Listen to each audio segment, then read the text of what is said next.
እዚህ ያለ ጊዜ የሆነ ነገር ነግሮታል እንዳለኝ ሳይነግረኝ ሄደ። ቆይ ምን ቢታሰብ ምን ቢፈጠር ነው ያልነገረኝ ነገር? ምንልችም በት እንዴ ምንም የሚሉት ነው የለችም ማለት እንኬት አናግሪያት እንዳናገር ምን እየሆንሽ ነው አንቺ? ሰዓቱን አይተሽዋል? እንግዳ ስለነበረብኝ ነው ዶክተር፣ በጣም ይቅርታ። ለሊ እንግዳ ለመቀበልም እኮ ቢሆን አንቺ መጀመሪያ ደህና መሆን አለብሽ። ለምን ትሸወጃለሽ? መንጋገር አንተ ራሱ ወዴት ነው? ማን ነው እባክህ ከዛ ግቢ ፈቶ ይለቀቀ? እኔማ ይኸውልህ ቀን ስራው ቀርቶ የጎንዮሽ እኮ ስራ አገኘሁ። ፍቅርና ትምህርት ቤት አበሻት የተመለስኩ። ምን አልችልም። አንተ ወንድሜ ነህ። በስኬቴም በሀዘኔም ጊዜ ታስፈልገኛለህ። የመጣንባቸው መንገዶች እኔ እናንተን አስተሳስረውናል። ስለዚህ እርስ በርሳችን እንፈላለጋለን። ታዲያ የምትፈልጊኝ ከሆነ ለምን አትረጂ? ስላልፈለኩ እኔ በቃ እንደዚህ ተመችቶኛላሽ። ገባኝ። አንቺ ብርሃን ያፈቀረችው ልጅ የእህቷ እንደሆነ ብታውቅም ነገር ግን ዛሬም እሱን ከማሰብና እሱን ከማሰላሰል አልወጣችም። ብርሃን ወደ ዴቭ በመደወል ዴቭ ጊዜና ሰዓት ሊሰጣትና ብዙም ላያወራት ስለመቻሉ እኔ እኮ የምታፈቅረኝ መስሎኝ ነበረ፣ ለምንድን ነው ግን እንደዚህ ያደረግከው? ተመልሰህ እዚህ ታዲያ ለምን መጣህ? እያለች እያለቀሰች ትገኛለች። የአደይ እናት እንጂ አደይን አውሪያት በማለት አደይን እንድታወራ ስልኩን ቢሰጧትም እሷ ግን አላወራም በማለት ነው የመለሰችው። ለምንድን ነው የማታወሪያት? መሀላቸው የተፈጠረ የማላቀው ችግር አለ ወይ በማለት ጠይቀዋት ነበረ። ምንም ነገር የለም፣ ነገር ግን ማውራት አልፈልግም በማለት ነው። አትጠይቂኝ እማዬ ይቅርታ ብላ ወደ ማሳያ ሄደችው። ብርሃን ዴቭ ወደ ገጠር በመጣ ሰዓት እንደ አጋጣሚ ፍቅር ላይ ብትወርቅም ነገር ግን ዳግም የመጣው እኔን ፈልጎ ነው የሚል ሀሳብ ቢሆንም አሁን ላይ ግን የአደይ እንደሆነ አውቃለች። ነገር ግን ዴቭን ልትተወው አልቻለችም። ሰላም ጤና ይስጥልኝ ውድና የተከበራችሁ ተመልካቾች እንዴት አላችሁ? እግዚአብሔር ይመስገን እኔ በጣም ደህና ነኝ። በያላችሁበት ሰላማችሁ ይብዛ እያልኩ ለዚህ ቻናል አዲስ ከሆናችሁ ሰብስክራይብ እያደረጋችሁ ቤተሰብ ሁኑ። እንዲሁም ነባሮች ላይክ፣ ሼር በማድረግ አበረታቱኝ። ቪዲዮውን ስትጀምሩ ላይክ በማድረግ ጀምሩ። ሀሳብ አስተያየታችሁን በኮሜንት አስቀምጡልኝ። ዛሬ ደግሞ ሰራተኛዋ አደይ 166ን ይዤላችሁ መጥቻለሁ። እስከ ቪዲዮ ፍጻሜ ድረስ አብራችሁ ይቆዩ። ፍቅር እንግዲህ ከቅርብ ጊዜ ወደዚህ አሹ ውሰደኝ እያለች ጋርድ ሁነኝ በማለት እንግዲህ ትምህርት ቤት እያመላለሳት ይገኛል። አሹን በዚህ ነገር እጅግ በጣም ተሰላችቷል። በተለይ ዳኒ በባለፈው እነ ፍቅር ቤት ከገባ በኋላ አሹ ኃይለኛ አመለካከት ነው ያለው። ይህም ደግሞ ለፍቅር እቤት ሲሆን ትወሽቂያለሽ፣ ውጭ ሲሆን አሹ ይከተለኝ ትያለሽ፣ ምንድነው እቅድሽ በማለት ነበር የጠየቃት። ፍቅርም አሹ እንደውም በቃ ነቃ ማለት አለብህ፣ ልብስህንም መቀየር አለብህ በማለት ትነግረዋለች። እሺ እመይቴ ሌላስ ምን ልታዘዝ በማለት እንግዲህ አሹም ሲቀልድባት ነበረ። አዎ ሌላ ደግሞ ከፊትም ከኋላ ማትሄድ ከጎኔ አብረኸኝ ከአጠገቤ መራቅ የለብህም በማለት ትነግረዋለች። አሹም ወይኔ እምዬ ወይኔ ቀብራራው ምን ላይ ወደኩኝ ወይኔ መጨረሻ እያለ በፍቅር ማመላለስ እያማረረ ነው የሚገኘው። እንዲሁም እሷ ስልክ ስትደውልለት አሹ ስልክ አያነሳም። ነገር ግን ወደ እናቷ በመደወል አሹ ስልክ አያነሳም መጥቶ ይውሰደኝ በማለት ትናገራለች።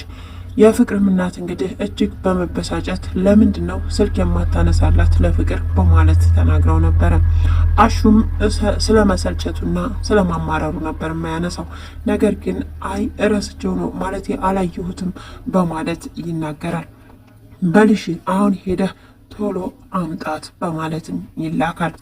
በዛሬው ቀን ደግሞ አደይ ለባቡሬ የለሊን በሽታ ልትነግረው ጫፍ ላይ ደርሳ ነበረ። ነገር ግን ለሊ ከአፏ ላይ እንድትመልሰው አድርጋታለች። ባቡሬ ጠፋ ብሎ ወደ ቤቷ ከመጣ በኋላ የት ሄደህ ነው የጠፋኸው በማለት ጠይቀውት ነበረ። እሱም ስራ ነበረኝ እዛ ሄጄ ነው ይቅርታ ቆየሁ አይደል በማለት ይቀላቀላል። ከሰላምታውም በኋላ እንግዲህ ለሊ ሌላ ሐኪም ቤት መታየት አለብሽ በማለት ይነግራታል። እንዲሁም ደግሞ ሰላም እንዳጣ ስለሷ እያሰበ እየተጨነቀም እንደሆነ ይነግራታል። እሷም አረ ደህና ነኝ እኮ አሁን ዶክተሩ ደግሞ በጣም ጥሩ ዶክተር ነው፣ ስለዚህ ሌላ ጋር መቀየርም አያስፈልግም፣ እዚሁ እከታተላለሁ በማለት ትነግረዋለች። ፊትሽ ላይ እኮ ህመምሽ ይታየኛል፣ ለምንድን ነው ግን አንቺ መደበቅ እየፈለግሽው በማለት ይጠይቃታል። አደይም በአጋጣሚ ከዶክተሩ ጋር ነበርኩ በማለት ትነግረዋለች። ከማ ዶክተር ጋር በማለት ከሌሊ ዶክተር ጋር በማለት ትነግረዋለች። እና ምናለች ስለ ሌሊ የምታውቂው ነገር አለ በማለት ጠይቋት ነበር።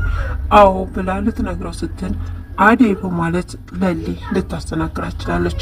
አደይ ሌሊ ባቡሬ እኮ እጅግ በጣም ስለ አንቺ ተጨንቋን ብላ ልትናገራት ብትሞክርም ነገር ግን ምን ሆነሽ ነው? እኔ ደህና ነኝ አሁን በቃ በማለት እንዳትናገር አድርጋታለች። አለልኝም ትንሽ በመስከር ሜዳ ላይ ተኝቶ ነበረ። የአደይ አጎት ማለትም የአባቷ ወንድም በመንገድ ሲያልፍ ያየዋል። ጫኔም እና እንሄድ ወደ ቤት እያለ እየጎተተው ነበረ። በዛ መሀል እንግዲህ ምን ሆኖ ነው እንደዚህ የሚሆነው? አረ ቀስ አድርገህ ወደ ቤት ይዘው ግባ በማለት የአደይ አጎት ይናገራል። እናንተ ብቻ ናችሁ የደላችሁ በማለት እንግዲህ አለልኝ የተደበቀ ሚስጥር ለማውጣት ይሞክራል። ስካር ልብን አያስትም፣ ነገር ግን እውነት እንዲናገሩ ያደርጋል። በልባቸው የሚያስቡትንና ሊናገሩት የሚፈልጉትን ነገር ነው የሚናገሩት። አሁንም አለልኝ ያደረጋችሁትን ነገር በሙሉ ለህዝቡና ለቀዩ ሰው እናገራለሁ፣ ማን ቆሞ ማን ይወድቃል፣ እናንተ በሰላም ቆማችሁ ልትኖሩ በማለት ይናገረዋል።